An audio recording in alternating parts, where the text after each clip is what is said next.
Hello mga kapatid, magandang gabi. Luzon, Visayas, Mindanao. Usapang Katolisismo ngayong gabi at nagpapasalamat tayo sa Panginoon sa opportunity na tayo ay nagkadaupang palad na naman upang pag-usapan ang pangsampo na 10 utos. Tatapusin ho natin sa gabing ito ang pangsampo at sana nga po kayo ay nakahanda na para pag-usapan po ang bagay na yan. And we would like to thank the Lord sa opportunity na binigay sa atin. Magandang panahon ngayon at probably ang buong maghapon nyo ay naging maayos po. At purihin po ang ating Panginoon Diyos sa opportunity na tayo ay nakita ngayong gabi. Itong usapang Katolisismo ay kada gabi ho ito. Ngayon lang ho tayo nag alas 8. Oho, kasi ho may pinuntahan po tayo kanina kaya ho naurong yung ating oras. And we would like to thank the Lord sa opportunity na ibinigay ng Lord sa atin. Tignan natin si Bro JB kung nandiyan na. Dali lang.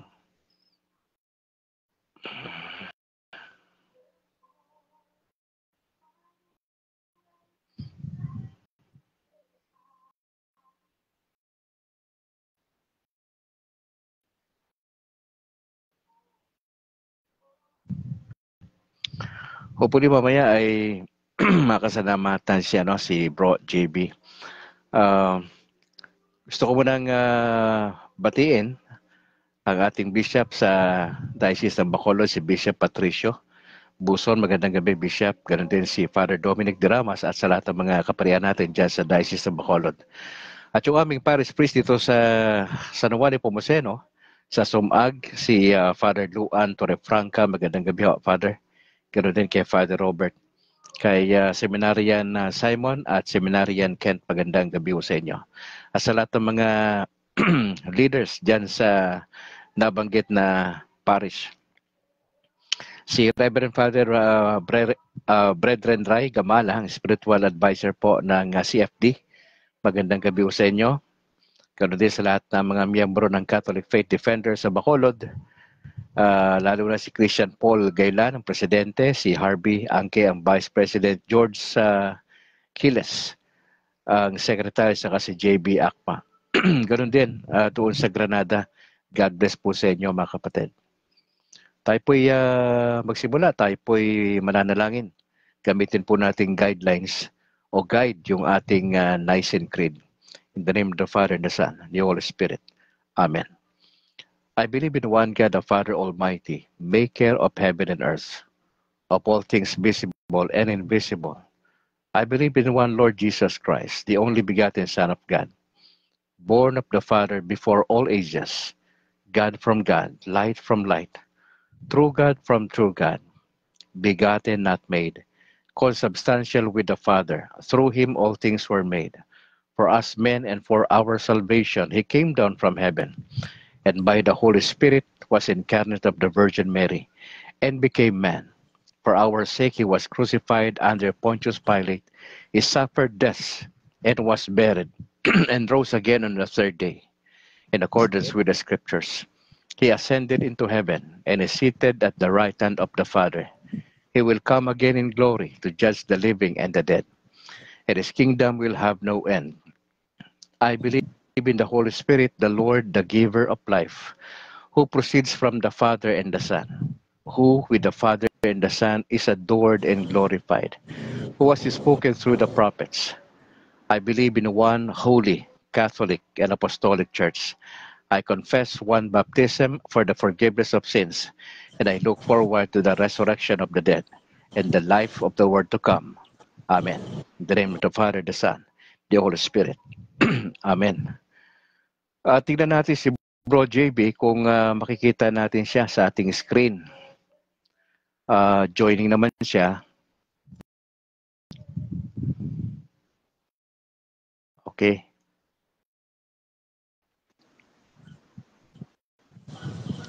Hindi ka makita, bro, sa screen.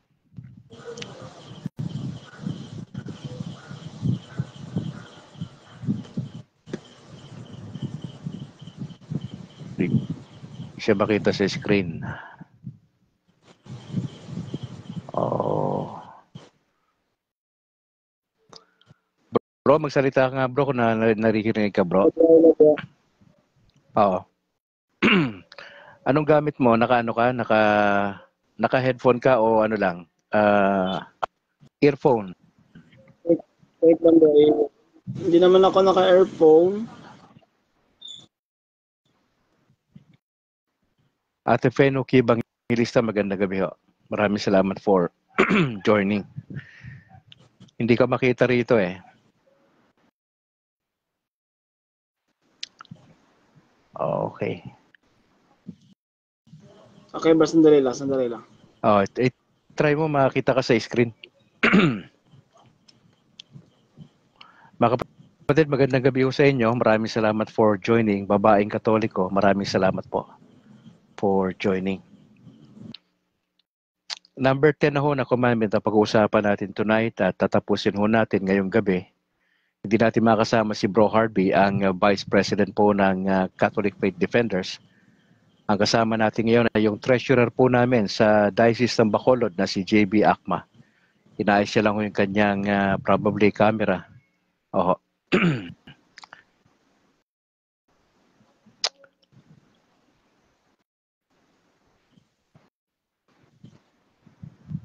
Okay na bro, okay na. Wala, hindi kita makita rito eh. Hindi kita makita. Wait lang. Try muna kita i-remove tapos try natin pumasok ka ulit.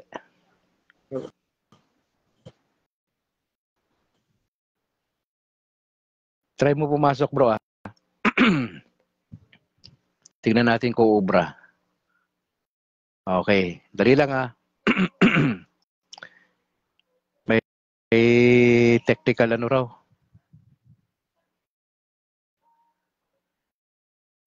Okay, tingnan natin kung papasok na siya. Medyo may ano tayo lagi, may konting technical ano tayo. Difficulties. Antayin po natin pinaprocess na ni Meta eh. Maraming salamat po sa nag-join sa ating broadcast tonight sa Usapang Katolisismo. Malapit na po yung Misa de Gallo, 16 po yan hanggang 24. Maraming salamat sa encouragement, babaeng Katoliko. Salamat po. Pagpapatuloy po kami sa pagpapahayag ng turo ng simbahan. Salamat. Okay, busy na po yung mga kaparian natin sa paghahanda sa Misa de Gallo. 16 po yan ng Disyembre hanggang 24. Hindi makita si bro. Bro, di ba bro, maski na hindi ka makita, basta importante yung boses, papapakinggan ka. Hello, Brad. Wait lang bro. Kasi medyo yung sa akin dito is dumodoble yung yung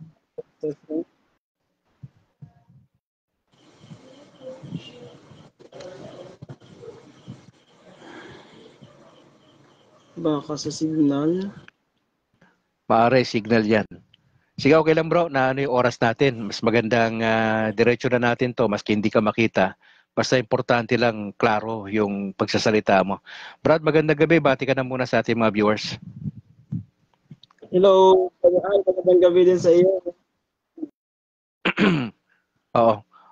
Mas maganda kung mailalapit mo, meron ka sanang mas malapit sa bibig para mas klaro yung boses. Hello po, Brother Al. Magandang gabi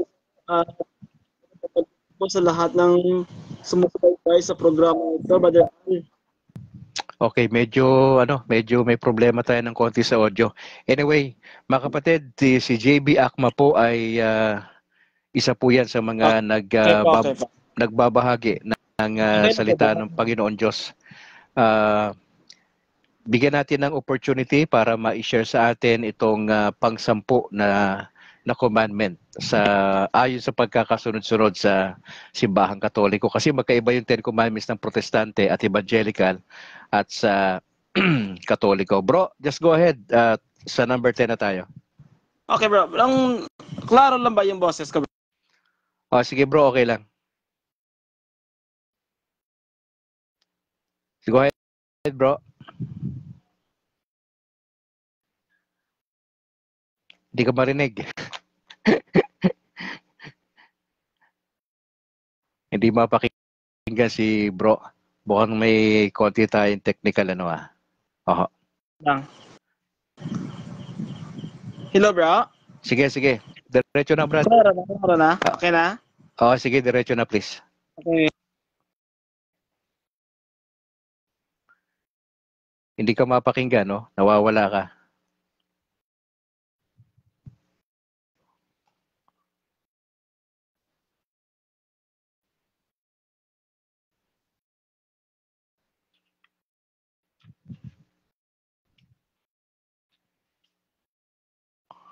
Okay, nawawala po si Bro JB. Mukhang may problema po tayo. Nawawala po siya. Okay mga kapatid, gusto po nating maituloy na lang ito ngayong gabi kasi matatapos na po ito. Okay na, bro? O sige bro, nawawala ka madalas eh. Sige, go ahead bro, go ahead. I-try mo dumiretso. Okay, bro. Pero ngayon, klaro na, bro? Oo, sige. Okay.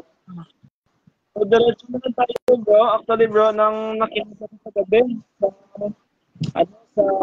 topic niya kagabi ni Mother Harvey, yung topic niya kagabi is tungkol doon sa 9 commandments sa neighbor's wife.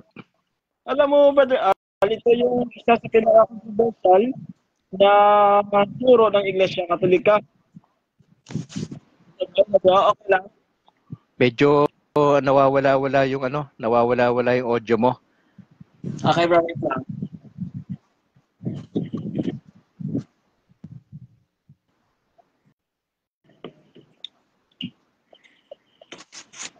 Okay na ba, bro? O sige, diretso mo. Pag mawawala ka pa, Brad, idediretso ko na to ha. Sige, bro. Kasi Sige, bro. pag nawawala-wala ka, ako na magdidiretso. Sige, diretso mo.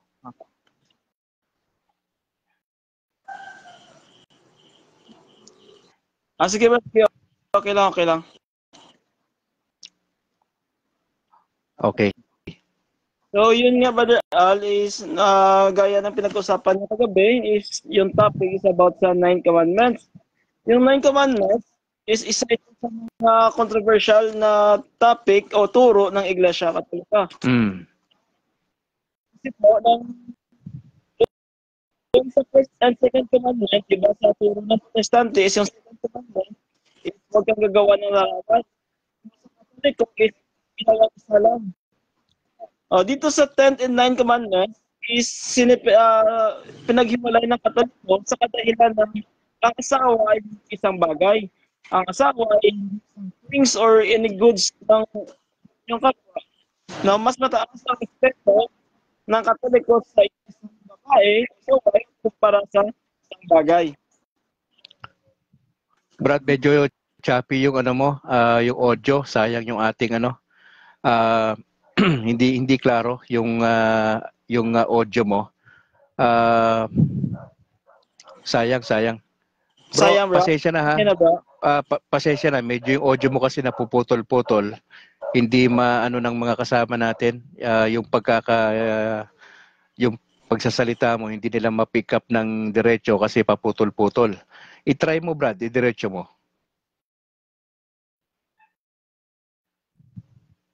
Nawawala si Bro JB.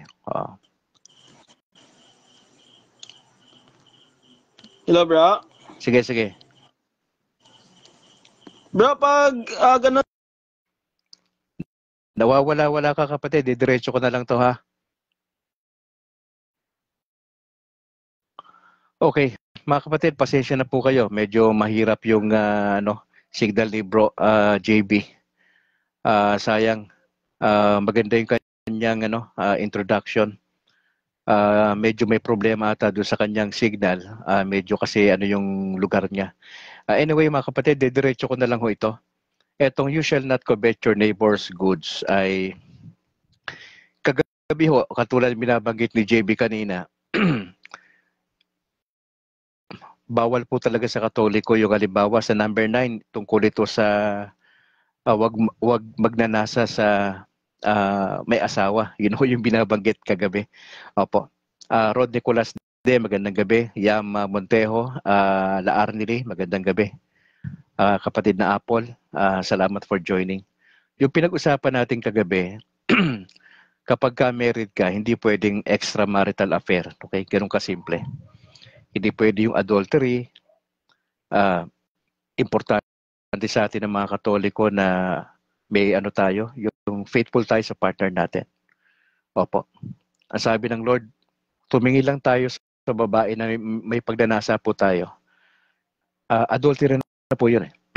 hindi mo man na wala mang sexual act na nangyari, but the mere fact na tumingin ka lustfully sa isang babae, sabi ni Jesus, walang pinagkaiba yan doon sa nag-commit ng adultery. Patas lang yun.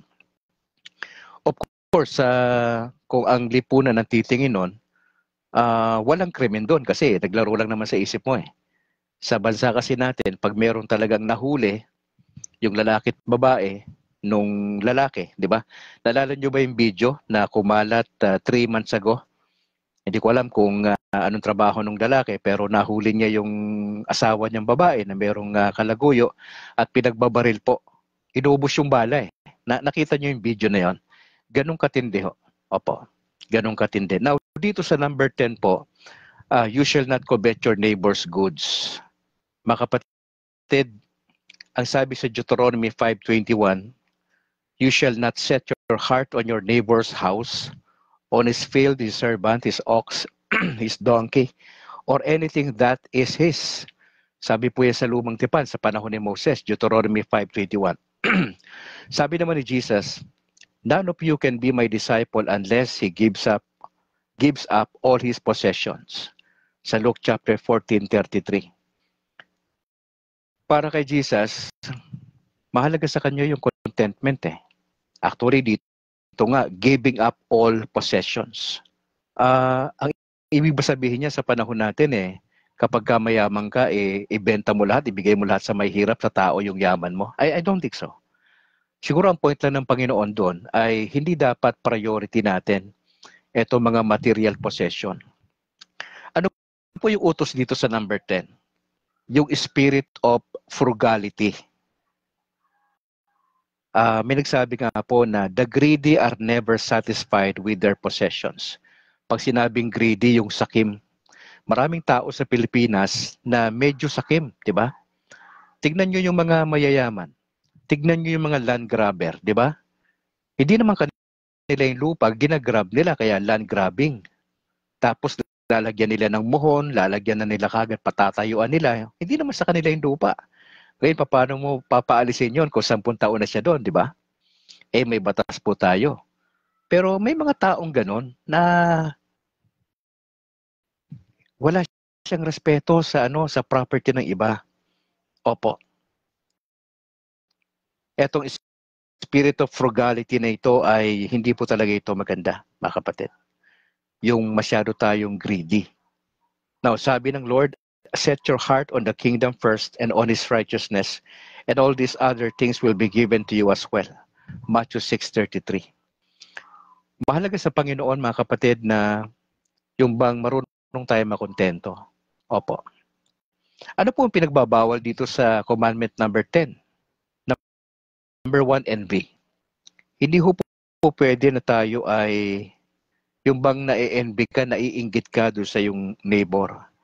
Madalas kapag kami nakita tayo sa kapitbahay natin, bago yung kotse, 2024 model, tas yung kotse natin, 1980, 1990, 95, parang may desire ang tao generally na kausapin niya yung mister niya, maski na hindi nila kaya, Dad, papayag ka ba na naka-Fortuner yung kapitbahay natin na yan? Tapos tayo, Toyota Corolla 1980 model. May ganun di ba? Hindi tayo masatisfy po kung ano meron tayo. Magdi-desire po tayo. Anong gagawin ng Katoliko? Manghihiram ng pera. Worth it ba yung panghihiram ng pera para lang mapantayan mo yung sasakyan ng kapitbahay mo? Bakit? Pares naman makakarating yung sa destinasyon di ba? Anong pinagkaiba nun?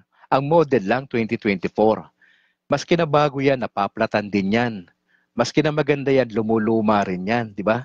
Minsan di natin nagigets yun. Akala natin, dapat 2024 model, dapat medyo mag-upgrade din tayo.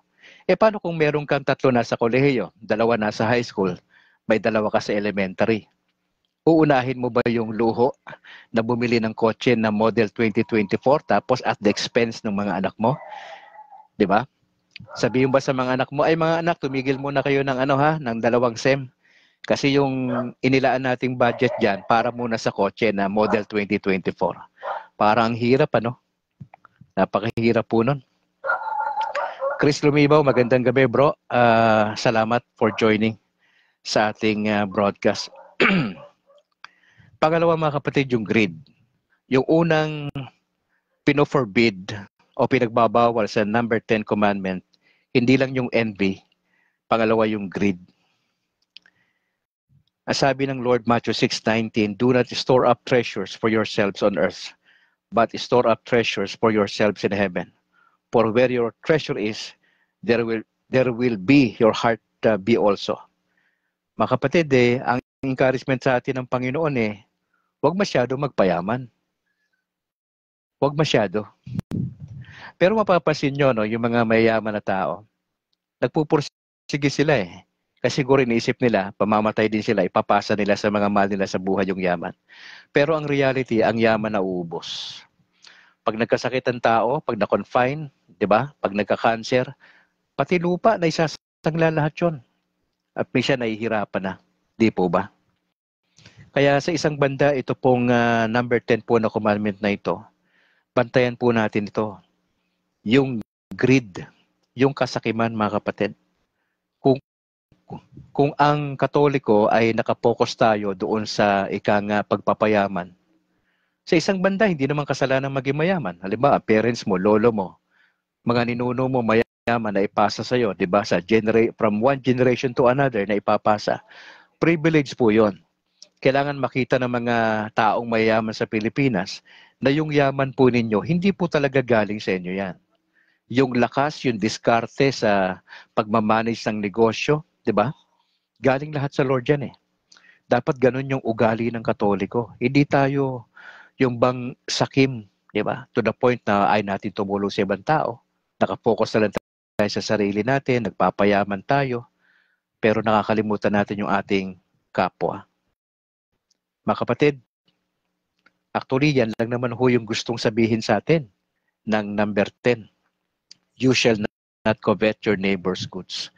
So in practical, mga kapatid, sa ating pagtatapos, simple lang. Ano ang sagot para hindi ito mangyari sa atin na magnanasa ka doon sa property ng kapitbahay mo? Number 1, makontento tayo. Walang iba solusyon dyan Makontento tayo. Anong meron ka? Anong sasakyan mo? Anong model? Kung yan ang model 1983 o 1990 nung model ng sasakyan mo, ayusin mo na lang yon. Hindi nga masyado magastos yan Kasi model niyan, saka nakakarating naman niya sa destinasyon. Ang mahalaga lang po niyan, makontento po tayo. Kasi pag di ka nakontento, mangungutang ka. Mahirap bayaran. 5 taon yan kumuha ka ng bagong kotse. Pagkano ang, parang paunang bayad mo, di ba? Magkano ang monthly mo niyan? 15,000, 20,000 ang monthly. Depende sa kotse na kinuha. Di ba? Anong mas uunahin mo? Yung tuition fee ng mga anak mo o yung luho? Kung anong meron po tayo sa bahay, makontento po tayo. Yun po yung sagot.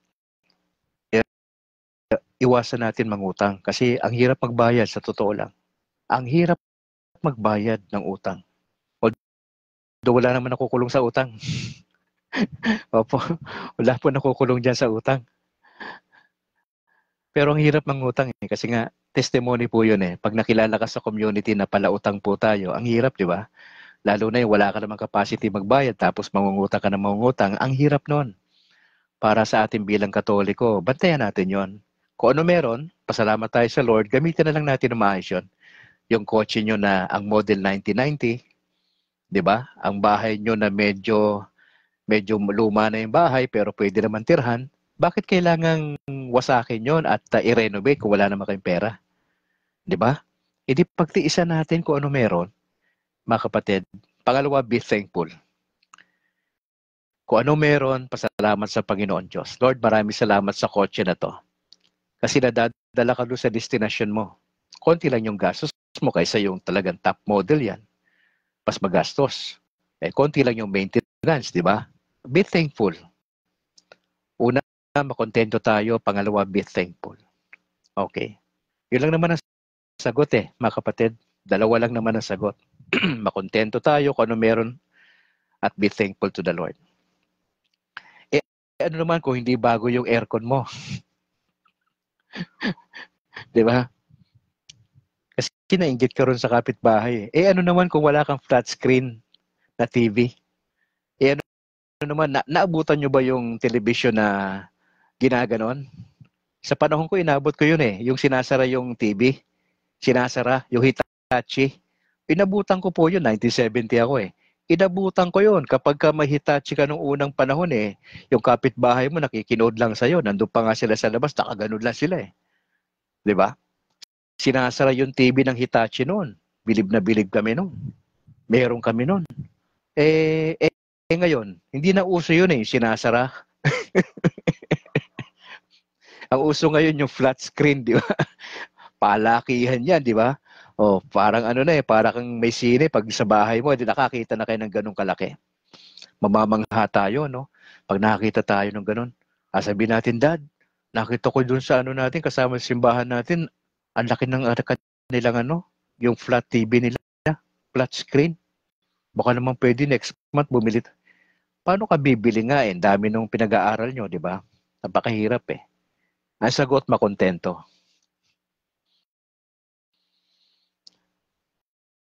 Ang hirap kasi, no? May mata tayo. Nakikita natin yung kapitbahay. Naiinggit tayo.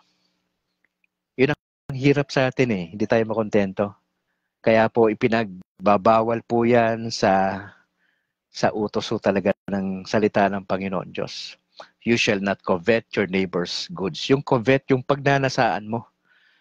Yung kapitbahay mo. Kasi can afford sila Nasa ibang bansa yung asawa Tas kaiinggitan mo yon, di ba? Mangungutang ka ngayon, kukulitin mo yung mister mo. Sabihin ng mister mo, pabayaan mo sila, meron sila tayo, hindi tayo ganun hindi tayo angat sa buhay, sakto lang tayo. Be content and be thankful. Dalawa lang yung sagot yan. Dito po sa you shall not covet your neighbor's goods. Huwag na natin pagnasahan yun. Kung ano meron tayo, sige lang, Lord, salamat po rito, may nagagamit po ako. Ganun lang. Ganun lang. Tita Nelita Ingala. Okay. Okay. Sige. May binanggit si JB rito, yung ating sa kanina, yung respeto sa pag-aari ng iba binanggit niya. Tama. At yung pag-iwas sa kasakiman. Napaka, okay yan. Pastor Angelo Hardeles Gonzaga, magandang gabi po. Salamat for joining sa ating broadcast. Si Darling May Sibonga, magandang gabi po sa inyo. Maraming salamat. Mga kapatid, ganun lang. Ganun lang kay Clay yung ating pag-uusapan ngayon. Magpipray tayo kung ano susunod natin pag-uusapan bukas. Bukas ay Huwebes at Biyernes. Magpray tayo sa Lord kung ano yung pag-uusapan natin ng Huwebes at Biyernes. So far, tapos na po tayo sa ating 10 utos para sa mga Katoliko and Lord willing po, makatulong to sa atin. Huwag na po tayong magnasa sa gamit ng iba Makontento na po tayo at maging mapagpasalamat po tayo. Okay, announcement lang ho.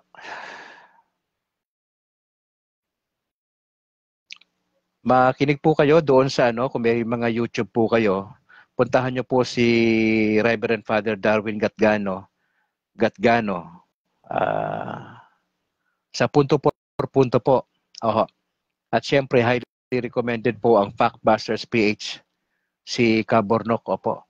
Nakafocus si Cabornok sa paano natin i-counter ang Iglesia ni Manalo. Opo. I-type ko na sa YouTube ang Factbusters, F-A-C-T, and then salitang Busters. Busters, tapos may PH. So napakaraming videos na po ni Kabornok dyan. Kung gusto nyong matuto paano depensahan, tayong mga Katoliko, paano tayo didepensa sa atake ng Iglesia ni Manalo. So I encourage you, punta kayo ng YouTube, tignan po ninyo yan mga kapatid. Gusto ko lang po i-announce sa December 13, ito pong Friday, itong week na to, sa lahat ng mga members ng San Juan Nepomuceno Parish Church, kung saan member po si Brad Calix, meron po tayong anniversary sa pagkapare ng ating parochial vicar na si Reverend Father Robert Christopher Nobles. Opo. Meron pong Thanksgiving Mass, 5:30 po yan, itong December 13, Friday po. 5:30 sa lahat po ng mga miyembro ng San Juan Nepomuceno Parish Church. Under po yan sa ating parish priest na si Reverend Father Luan Torrefranca. Yun. Bukas kasama natin Sister Apple sa ating prayer at yung ating saint for the day, si kapatid na Apple, alas 6 ng umaga, Lord willing, ay magigising tayong pare-pares bukas at mag-enjoy tayo sa ating pag-aaral. Mga kapatid, may mga broadcast din ho ang CFD, ang Alitea Netcast, no? Si Bro Harvey po ang nag-host dyan. Tignan ho natin yan, pasyalan natin yung page na yan para makatulong po sa atin. May mga pagbabago po tayo, no? Kasi may problema tayo sa salitang Kainos Life. Nakita po kasi namin na napakaraming gumagamit din ng Kainos Life. Mga full gospel po yung tingin po namin Kaya ho, we decided na palitan na po yung Kainos Life. Although 4 na taon na po yan nag-i-exist. Okay? Para lang ho, kasi baka magkagulo-gulo, no? Ang daming Kainos Life palang gumagamit, no? Worldwide. Maraming gumagamit. So, antabayanan nyo yung ipapalit natin dyan. Meanwhile, ito pong Brad Calix na profile ko, ito po muna yung ating gagamitin, mga kapatid. Ha? Opo. Dali lang, baka meron pa ritong So, bukas po, itutuloy natin yung ating pinag-uusapan, alas 6 na umaga hanggang alas 7. Opo. Kung ipag-pray po ninyo, no, kasi nag-pray po tayo for next year na Lord willing by March ay magkakaroon po tayo ng parang open dialogue with pastors dito sa Bacolod. I-organize po natin yan in collaboration with CFD, po ang Catholic Faith Defenders sa mga pastors. Magkaroon tayo ng friendly dialogue by March, Lord willing, upang kwentuhan. Importante ito na maiparating natin sa mga kaibigan natin protestante at mga evangelical ang turo ng simbahan para at least malaman nila. Yun naman ang purpose natin. Malaman nila ano ba yung ating tinitindigan. Juliet Bukaw Apayor, magandang gabi ho. Maraming salamat for joining. Ganun din kay Bro Kent Herson Casiano, ating seminarista. Maraming salamat po for joining. Ay gusto ko lang i-shout out yung mga kaklase ko dyan sa Sacred Heart Seminary. Every Saturday po kasi nag-train po kami para sa pagiging katikista. Medyo matagal-tagal po na pagsasana yan. Every Saturday po yan. Alas 9 ho hanggang alas 3 ng hapon. At si kapatid na Kent ay nagturo nga po yan last Saturday. Dahil wala po yung ating pare na supposedly na mag-handle po ng lecture na si Father Dominic. No? Maraming salamat po kapatid na Kent Herson Casiano for sharing with us. Napakahusay ang pag-share nyo sa amin. Marami akong natutunan at sana po ay patuloy kayong gamitin ng ating Panginoon Diyos. Alright, tayo po yung manalangin mga kapatid. Ama, salamat po sa gabing ito. Salamat po sa aming natutunan. Maikli lang ho itong ikasampung utos na you shall not covet your neighbor's goods. Mahalaga to na may respeto kami sa properties ng aming mga kapitbahay. At mahalaga po rito, Lord, na wala kaming envy, hindi kami naiinggit, hindi kami sakim. Yun po yung pinakatinutumbok na bawal dito, na mainggit at maging sakim. At ang sagot dito, Lord, maging kontento sa buhay at maging mapagpasalamat kung anong meron kami. Yung dalawa na yon ay gusto naming ma-develop yon sa mga susunod na taon. Importante yun, Lord, na makontento kami. Kasi the moment na hindi kami makontento, nagkakaproblema kami. Ayaw namin mangutang na mangutang. Wala naman kaming capacity magbayad. Nakakahiya lang po talaga yun. Kaya ang sagot, makontento kung anong meron kami at maging mapagpasalamat sa Panginoon Diyos. Lord, praying ako sa makasama ko rito sa broadcast today. Hindi ko maisa-isa yung pangalan nila. Pero maraming salamat sa kanilang patnubay, tulong, pananalangin. Lord, nagdadasal po kami na itong broadcast na ito ay magpapatuloy na maraming Katoliko nationwide ang mabubuksan ng kaisipan at may encourage na maging matinong Katoliko. Kasi tapos na yung mga panahon na naglalaro kami sa pananampalataya namin. Tapos na yung mga pagkakataon na pabanjing-banjing kami sa Christian life namin. Tapos na yung pagkakataon na binabaliwala namin yung relasyon namin kay Kristo. Sana yakapin namin ang turo ng Panginoon Diyos, ang turo ng simbahan. I-try namin itong isabuhay araw-araw at makita sa amin buhay na mga kapitbahay namin kamag-anak na ang Katoliko pala ay pwedeng maging matinong Katoliko, maging genuine, maging authentic na Katoliko. Yun ang hinahanap ng protestante, na maipakita namin yung buhay namin ay umaakma sa turo ng simbahan. Lord, maraming salamat sa challenge na ito. Tulungan nyo kami. I'm praying for yung mga kapatid ko na Katoliko nationwide, hindi lang sa Bacolod, hindi lang sa Negros. Tulungan nyo ho kami na pagdating sa mga properties ng mga kapitbahay namin, irespeto namin yun. Matuto kami, Panginoon Diyos, na makontento kung anong meron po kami at maging mapagpasalamat. Sa aming pagtulog mamaya, dalangin po namin, bukas magigising kami sa inyong kalooban at magkikita-kita uli kami sa reflections bukas.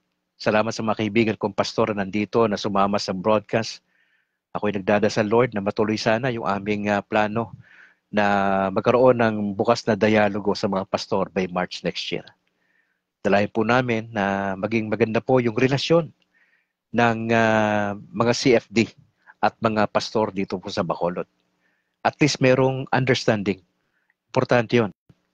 At mas magandang malaman po namin yung mga bagay-bagay. Lord, maraming salamat. Aking panalangin, gamitin niyo po ang broadcast na ito ng mga Katoliko po sa Negros ay talagang siseryosohin ang relasyon sa Panginoon. Praying kami, Lord, sa aming Bishop Patricio. Bigyan niyo po siya ng wisdom at guidance. Lahat ng mga kapareang kasama niya sa Diocese ng Bacolod, pagpapalain niyo po. Praying kami sa lahat ng mga pari sa Negros. Ingatan niyo po sila. Laban po sa anumang fleshly desire. Alam kong binabanatan po ang bishop pagsimula sa Pope, sa mga cardinal, archbishop, bishop, mga monsenyor, mga pare, mga layman, lay ministers. Lord, binabanatan po ang mga naglilingkod sa Panginoon Diyos. Sila po yung target ng Diablo, and we pray for our priest. Ingatan niyo po sila. Kami nagdadasal ng kanilang tagumpay sa ministeryo. Tagumpay nila laban sa mga temptations. Lord, we just want to thank you.